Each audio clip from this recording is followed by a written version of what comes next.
The man who literally built much of Coon Rapids has died. Jim Stanton passed away last weekend at the age of 81, but his legacy will live on through the many residential and commercial projects he helped build here in the city and beyond. CTN's Steve Antis has more. Like water for real estate, development came easy for Jim Stanton.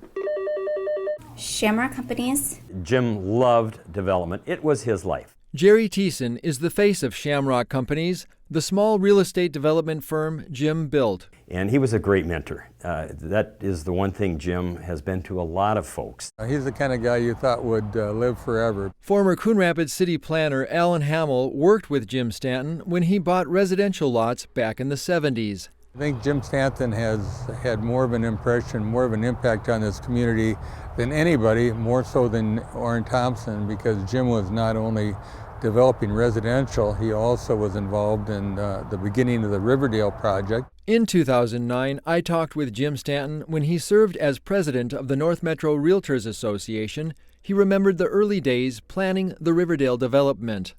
See, we owned all the stuff we bought from Federal Cartridge up where Riverdale is, and all the way down to 119. Stanton also developed the Oaks of Shenandoah and two of the city's industrial parks. When folks think of Jim Stanton, they think of two things in Coon Rapids.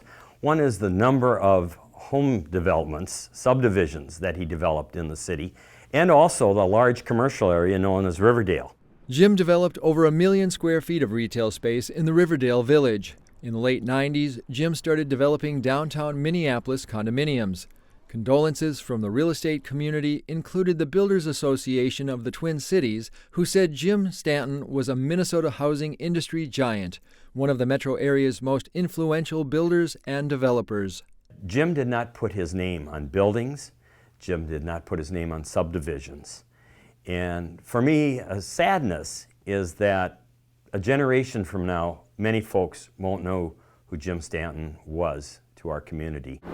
Jim called his latest condo project The Legacy, a fitting tribute to the man who built so much. Jim was a person who was not going to stop and retire. This was his passion. Steve Antis reporting for CTN Community Update.